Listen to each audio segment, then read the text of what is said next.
దువ్వాడ కుటుంబ కథా చిత్రంలో తాజాగా వైఎస్ఆర్ కాంగ్రెస్ పార్టీ ఎంట్రీ ఇచ్చింది. దువ్వాడ కుటుంబ వ్యవహారం ఎంతకీ తెగకపోవడంతో తాజాగా వైసీపీ దువ్వాడకు ఊహించని షాక్ ఇచ్చింది.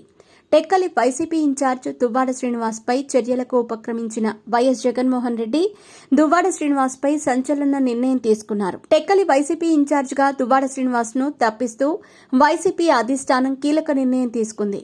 దువ్వాడ శ్రీనివాస్ స్థానంలో పేరాడ తిలక్ను టెక్కలి వైసీపీ ఇన్ఛార్జిగా నియమిస్తూ ఆదేశాలిచ్చింది.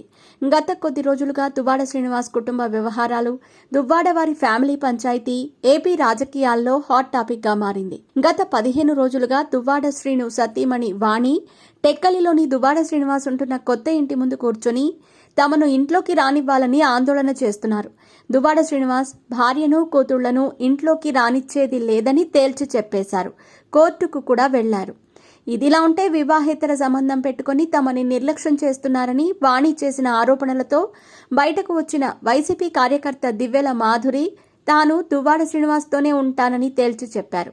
దువ్వాడ శ్రీనివాస్ ఉంటున్న కొత్త ఇంటిపైన తనకే హక్కుందని, తాను 2 కోట్లు ఆ ఇంటి నిర్మాణానికి ఇచ్చానని, తన డబ్బులు తనకిచ్చి వాణి ఆ ఇంట్లోకి వెళ్లటానికి తనకు ఎటువంటి అభ్యంతరం లేదని మాధురి చెప్పారు. ఇక దువ్వాడ శ్రీనివాస్ ఆ ఇంటిని రాత్రికి రాత్రే ఎమ్మెల్సీ క్యాంప్ ఆఫీస్గా మార్చేశారు. ఇక దువ్వాడ వాణి ఇప్పటికే తన భర్త విషయంలో జగన్ చొరవ చూపించాలని, తమ కుటుంబ సమస్యను పరిష్కరించాలని విజ్ఞప్తి చేశారు. ఇక తాజా పరిణామంలో భాగంగా టెక్కలి ఇన్ఛార్జ్ బాధ్యతల నుండి దువ్వాడ శ్రీనివాస్ను తొలగించారు వైఎస్ జగన్.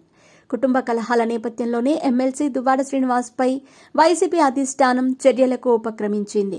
మరి ఎమ్మెల్సీ దువ్వాడ శ్రీనివాస్పై జగన్ తీసుకున్న స్టెప్తో ఆయన ఏం చేయబోతున్నారు అన్నది ప్రస్తుతం ఆసక్తిగా మారింది. వైసీపీ రాజకీయ వర్గాలలో ఇప్పుడు టెక్కలి వ్యవహారం ఆసక్తిగా మారింది.